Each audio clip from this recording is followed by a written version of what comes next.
Hello, everybody, and welcome back to Create Your Best Chapter. This is a podcast where I speak with really amazing women that are going to help us move more fully into confidence, because that's really what we need more of these days, right? We need to feel confident, empowered, energized, so that we can go and make the impact that we want in the world. So today, my guest is Marnie Seifert, and she's going to tell us a little bit about what she does and how she helps women. But we're going to talk about money, which I know can be really triggering, and for me, and I know for others out there as well. And it's kind of this like taboo subject that I'm really trying to talk more about and have open conversations about. So Marty's going to lead us to this conversation all about money and confidence and abundance. So Marnie, welcome to the Thank podcast. you. Thank you. Tell us a little bit about what it is that you do and how you help women. So I have had a career that spans 30 years in the finance world, which I know is crazy.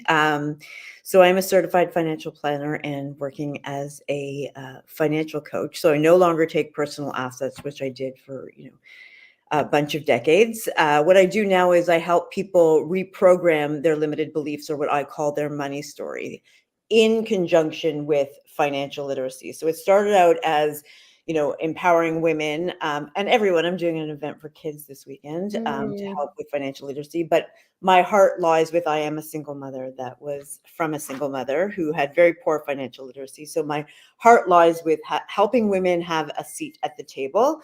And so I started off as teaching financial literacy. What I quickly found out is that the paradigms, or the beliefs and values and thoughts, the programming that you have, are what's really controlling you regarding money. And so I meld the two together to change your money story to a narrative that suits you. So I don't say to bring more money into your life, because everybody's idea of wealth and what that means is very, very different. So a lot of, like you said, deep emotions. There's a lot of, in terms of like how we were programmed and then what we did with the program is, there's a lot of deep emotions, especially with women around money. What do you think are kind of the top emotions that you see when you're working with women around their money story? Like what's coming Shame. up for them? Shame. Shame. Tell me more about that. So I think as women, we were taught to, be pretty and, like do the things, to be caregivers, and we weren't given a lot of autonomy. I always use the statistics that, we couldn't have credit in our own name until 1974, which not long ago, or have a bank account in our own name here in Canada, until 1964, which is again, in the scope of time, very recent. So we weren't taught, don't worry your pretty little head about it. And so we weren't given a lot of financial literacy in society, definitely not in school. And I think that the way that society prioritizes women is also feeds into the shame. So we are caretakers, in society and at heart. So when a woman spends money on herself, there's a lot of guilt and a lot of shame about that. I always say, when a man goes and buys a golf membership, he's blowing off steam. He deserves it, which, he very well may. But when a woman, wants to do something for herself and go spend the exact same amount, imagine if a woman spent $25,000 at the spa, so it would be, our needs are categorized as frivolous. And so there's a lot of, emphasis on women putting other people first, and then our needs not, like I said, just kind of being frivolous. And just the lack of financial literacy leads people to shame. So shame around not knowing any better, not knowing how to invest, getting in debt. I should know better. Why did I do this type of thing? That's across the board in terms of, I find everybody thinks that everybody knows better than them. But shame is definitely, anxiety would be number two. Yeah, absolutely. That's so interesting, because I see that a lot in my work as well, where women have been putting other people before them for their whole entire life. So whether it was their family, their spouse, their career, their team, and then they come to a certain point in their life and they're like, okay, like it's time for me to look after me. But you're so right. There's still that conditioning and programming around, but it feels weird to put myself first. It feels weird to invest in myself and spend some money at the spa, right?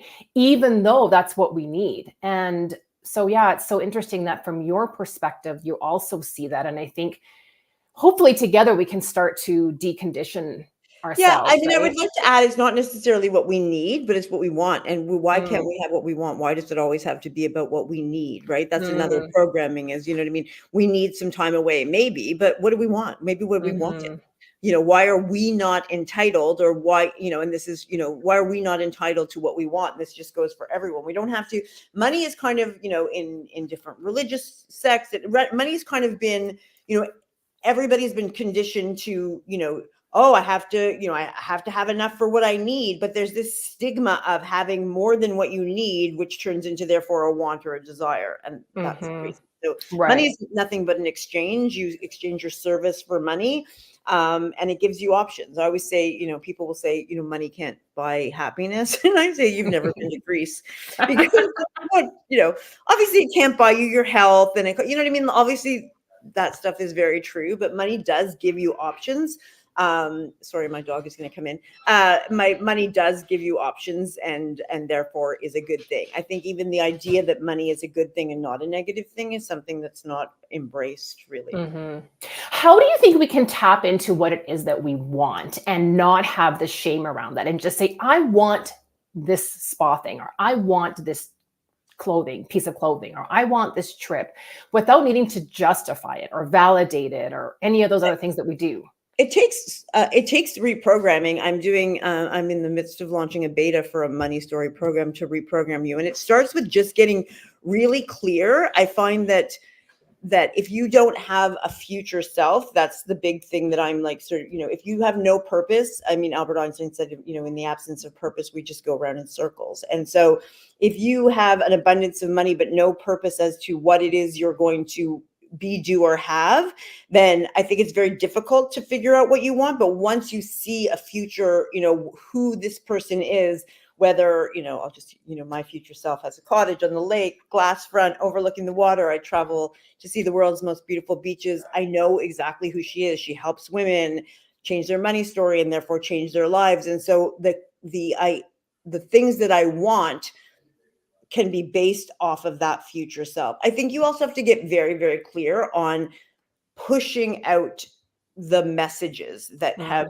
Mm, your parents and then your spouse or then your friends or their society. I look at people that, they're buying a bigger house or they're buying a fancier car. Do you want the car or do you want it, what it is? And so a lot of like visualization, a lot of like understanding what say it to yourself in a quiet moment over and over again. I mean, one of my sort of funny lines is, who knew you had to, in order to hear God, you had to shut up. But, when you're quiet, what do I want? What do I really want? And if you break it down, somebody will say, I want money. Money is nothing. It's this hair tie. What do mhm, you want this hair dye to do for you? Oh, well, I want to buy stuff. Excellent. What stuff do you want to buy? I want to buy a boat. Why do you want a boat? I love the water. Why do you love the water? It makes me feel free. You keep digging down into what you want and why. And it turns out to be, it makes me feel calm. It makes me feel free. And then other things that you can do is what makes you feel calm and free right now in your life. For me, I would, dancing, that would come to mind for me. And then you tap into that energy. And therefore, if you believe in the law of attraction, you're then attracting that to you. But to figure out what you want, you have to turn off the noise, because I think that for a long time we march on like ants.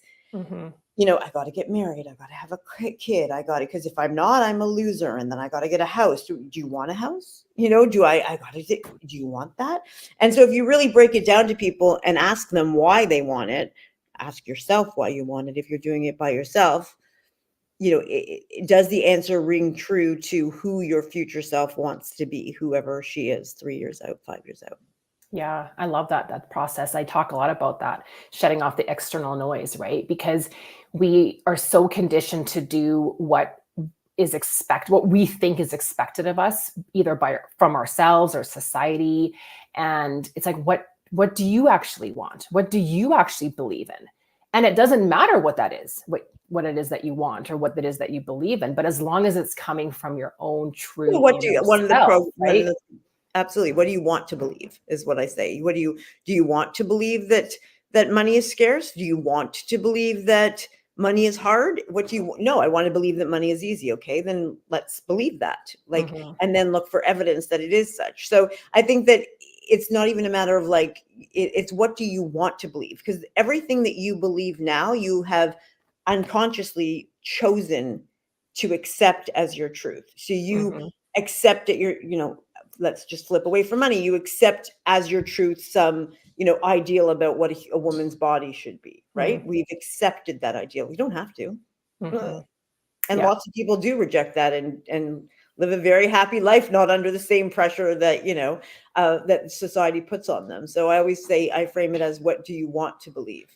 Mhm. Yeah, absolutely. What are some sort of tactical strategies for women to start feeling more confident about money? Because, you say that we don't have financial literacy, and I agree with that. Like, we're not taught anything in school about how to be financially literate. We're not taught anything about money. And I know if in my experience, it was like, well, you're just supposed to know. And it's like, no, it's like any other skill. Like, you need to learn about it. But yet, with all the shame and anxiety and guilt that's around it, I know for me, I almost wanted to just like ignore it. Like, well, that means I have to dig through the shame and the guilt and the anxiety. So maybe it's just easier if I don't actually even go there.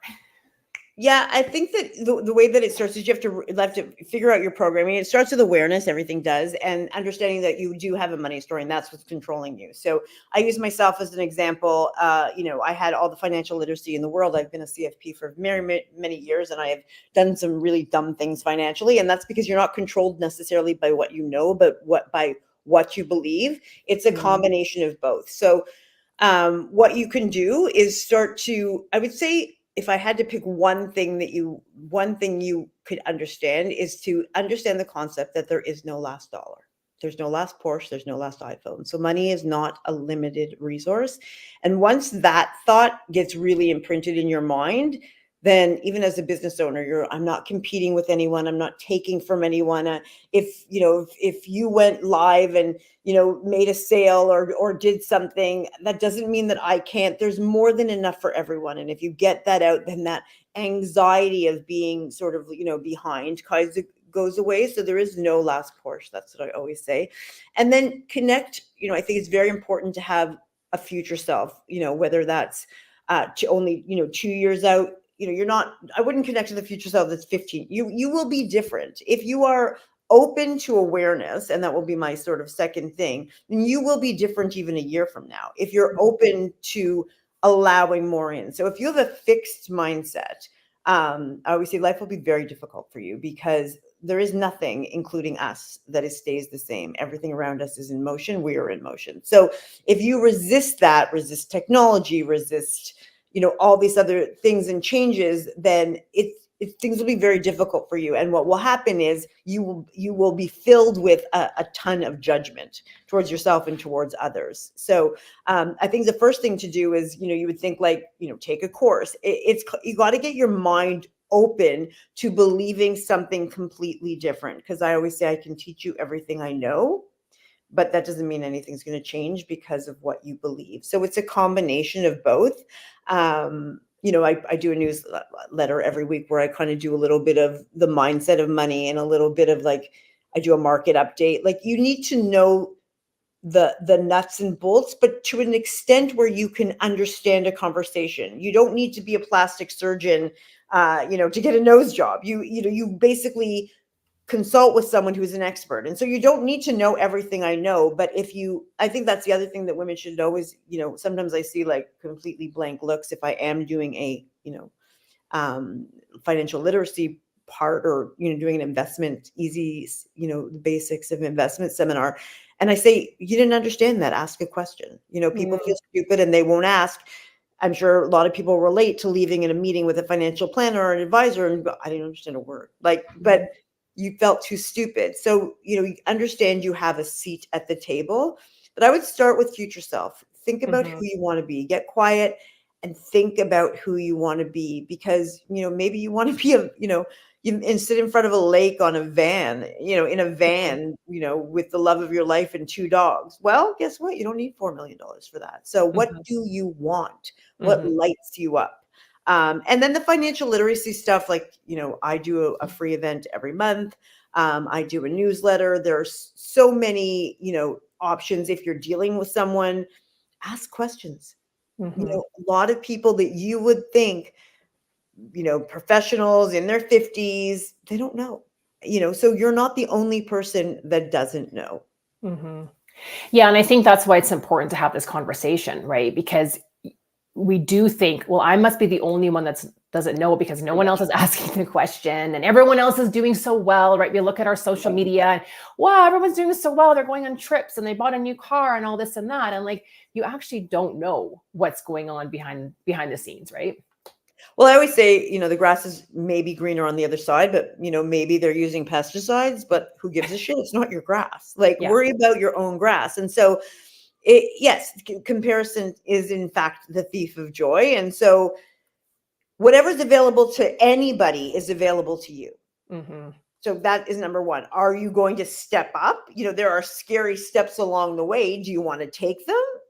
Because if not, then you're choosing not to. But there's nothing that is available. I wrote recently about like an experience that I had, flying home from Italy first class. And, everybody that walked by my pod, I'm a human being sitting in the pod. Nobody, like, they were like, must be nice. Maybe your husband's rich. Like, Mm. oh, that's a dream. Maybe one day. First of all, hello, I'm sitting right here. Like, I'm not even a human being. But second of all, like, there's two things that really struck me. Number one, the upgrade was less than $2,000. People would have assumed it was like, so are you assuming stuff or are you finding out stuff? Right. Hmm. Are you Hmm. assuming things are not for you, or are you finding out whether, like, how you can do it?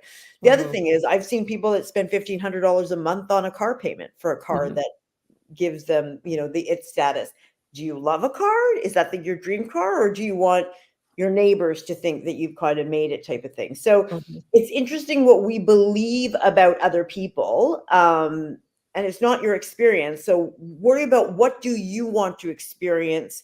I mean, fortunately, some of that comes with age. I always say as you get older, you get a lot of the fuck it's. But, you got to really, turn off the noise about, one of the things that I can give as an example is, I never upgraded my house in terms of like more space because I saw that one day my kids would be leaving, not coming. And why do I want a bigger house and more to like for me, that didn't make sense. I Hmm. made a decision that I would rather be tight for a little bit and then I would be in the perfect house. Right. And Hmm. so, whereas, when other people think that that's a status of symbol, you got to go from your first house to your second house. I don't give a shit what people think about that. Yeah, I mean, it is really what you want, and the other thing is what you believe about abundance, right? Abundance isn't necessarily more.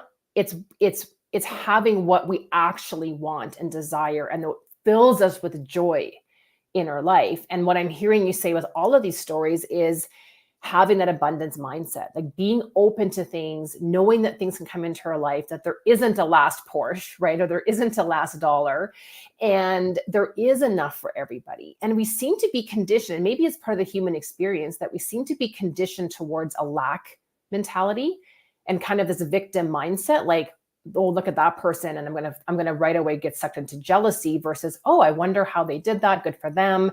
This is showing me that it's possible. And also, what do I want? Maybe I don't want what they have. Yeah, when I see somebody like when I see Drake's home, all I think about is who's cleaning it.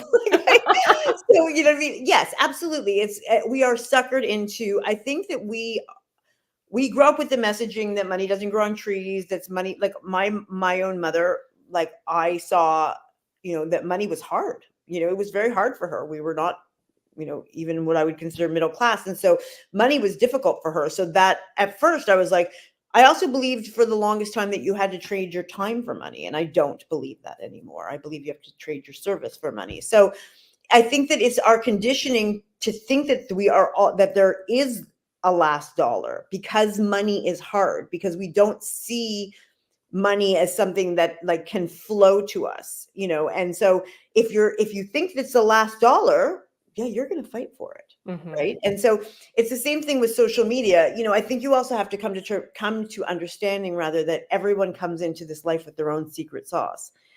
Mine is not for everybody, but it's mine, and it attracts my tribe like crazy, just like Mhm. yours would, right? So Mhm. my energy is high. I'm like very, very direct.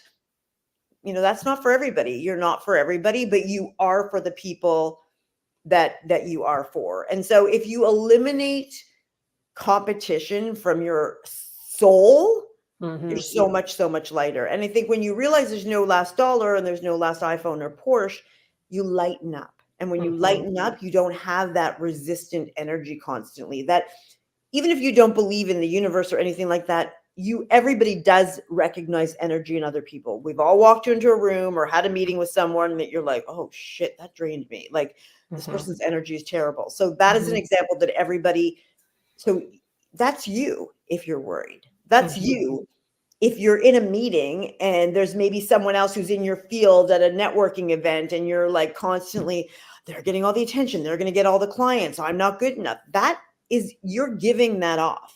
Mhm. You're giving Mhm. off that desperation. So once you can realize that what is for you can't miss you type of thing, there's no last Porsche, you can just relax, and failure is part of the process. So if you didn't get the deal or you didn't get, oh well, like what Yeah. did you learn? You don't fail Mhm. till you quit, right? Right. Yeah, exactly. And I think it's also what you focus on comes into your life. So if you're focused on that last dollar, or if you're focused on, I need to make the sale in order to pay my bills, that desperate energy is going to be out there. And that's what we get. We get desperation back. We get lack back, right? We get the last dollar back, so to speak, versus, hey, there's a lot of opportunity. There's endless supply, right? The right people are going to come. The right opportunity is going to come as soon as I let go of hanging on to this like need, right? It's going to, as soon as you change your mindset around that, you're right, things become lighter and that energy will come flowing back to you, right? And you got to do some work. Yeah, You can't absolutely. just sit in your house with great vibes and go like, Absolutely. so here we are going live or put some energy in. Like, Yep. I hired a business coach. I've spent $40,000 or more on self-improvement and business Yep. coaches. And it's not going to come to you because you lightened up. You have to go out of your comfort zone. If Yeah. this is something that's out of your comfort zone, you have to do it. You got to do it scared. So I think that that's the difference too, is people, have been told, oh, if you have the right vibes, no, you have to do the work and then you'll Mhm. fail. You've got to be willing to fail and you will fail somehow and then you'll pivot again. Right. And then that'll succeed. And Yeah. maybe things have grown and now you have to be fast enough and incorporate AI. And so you need to grow again, or that's just an example, but yeah, it's Mhm. not, it won't come to you. No, and like the work of personal development and the work of changing up your vibe, so to speak, is hard work. Right? I Mhm. mean, if there was an easy button, if you and I could figure out what that easy button was, like there would definitely be no, we would just be bajillionaires and we'd be able to do whatever we wanted, right? But it's the hard work of going deep, right? Of unlayering that conditioning of, People do that usually, like with money stuff. I think that it's the awareness. People don't understand. When I have any event, whether it's about RSPs, about mortgages, about interest rates, about closing condos, because that's something that people are kind of screwed with these, closing condos in the next couple of years, and I'm trying to help. I always start out with explaining money story. And no matter Mhm. what my lecture or event was about, when I follow up with people, they were like, money story Yeah. is the biggest aha, because Yeah. understanding that your decisions are already pre-programmed. You're going to Right. make, and there is a science and a psychology to spending.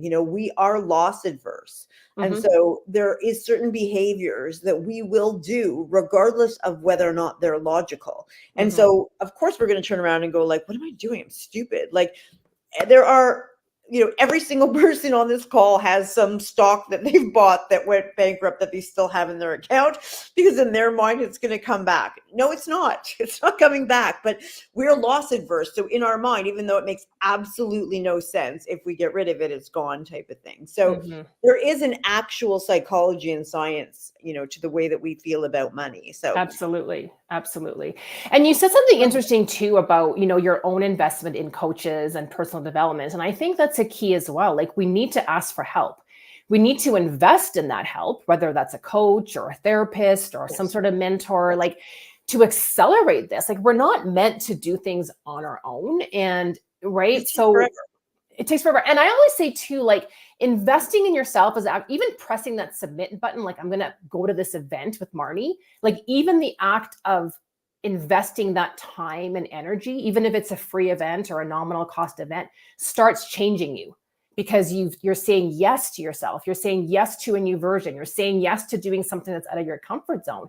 And then that's going to snowball, right? The more that you get comfortable investing in yourself and taking the time and putting yourself first, then you're able to do more of that and start unraveling the money story, start unraveling the programming, and start changing that belief pattern that you have. And so, I think it's really important. That's a really important point, is who can you surround yourself with to help you through this and Yeah, and into it's this new not version? free. You don't No. want, I do free events just for awareness and stuff like that, and to draw people into my circle. But if it wasn't for like personal development and business coaching and stuff like that, I would not be successful, because Yeah.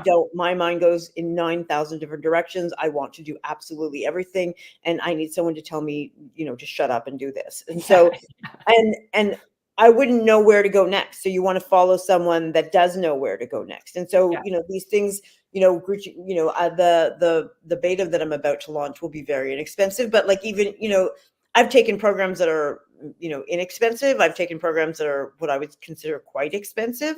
Um, you know, and I think that it's necessary. You pay when you pay, you pay attention. And I think that Mhm. if you want to accelerate, and that's a great word, if you want to quantum leap your growth, you're not going to get there, because first of all, you can't see your own biases. Right. Somebody else has to. And Right. so, with the money story stuff, I have this, and it took me a long time. I'm reviewing it with my business coach after this call, because I want to make sure that when you go through this 3 months, that you are different in many ways, that you have had all these shifts. And I'm doing it in terms of like awareness, choice, and then, transformation. And so for sure, research, yes, there's lots of programs, but, they work, and you need to, I'm very, very big advocate. All my kids have had, coaching and therapy and, all that kind of stuff. I'm very big on asking for help. It's the Yeah. easiest way to the end. Yeah, absolutely. So tell us how people can get in touch with you and learn about all the things that you have going on. I know you're mentioning some programs and you've got other things that you do. How can people learn more about you and work Well, with if they you? want to learn more about me right now, because I'm revamping a website right now, is to follow me on Instagram, which is Money Mentor Marnie. I don't know if we can put that up anywhere, but Yeah, I will. yeah, Money Mentor Marnie. And then when I'm launching the beta, and then the link in my bio to sign up to join my email list. So that's kind of people that get the beta will be small. So, it'll be only like, 5 to 10 people max. Because I need a lot of feedback and all that other stuff for people that really want to change their money story. But that's the best place to kind of, and I put out series on both, the mindset. I have been doing like the science of spending series. Sometimes I just do what is an RSP. Sometimes I do just the mechanics of money, like the nuts and bolts. So I think that would be the best place to get education and see what's going on next. Awesome. Yeah, I'll put that in the show notes. And I do receive your email, and Marnie's emails are full of, really good wisdom. I love the fact that you talk about mindset and also financial literacy, because those two things need to be together. You're so right. We can't just have the tactical things. Like in a way, we all kind of know what we need to do, but really it's the mindset What's work. stopping you? Yeah, I've Yeah, been told what's they're too stopping long, so I'm going to be shortening them. If anybody, you? I'm a writer at heart, so people are like, they're too long. You need to write a book, Marnie. That's going to be next for you. I have a book and blogs, but yeah, my business coach every time she's like, nope, still too long. So Well, yeah, we're gonna get you writing a book, Marnie. So, anyways, thank you so much for being here. I've loved this conversation. I love your philosophy and your approach to money. Thank you for having this open conversation and really, being assertive about it with women and telling them like you need to change your mindset. You need to do something different, right? We need to drop the external noise around us, and we need to, and we deserve what we want and what we need, and let's go and do it together. So thank you so much for being on the show. We'll have to do it again, Marnie. I'm excited. I'm excited for when it comes out and sharing it. Thank you so much for making it happen. Thanks. Bye. Bye.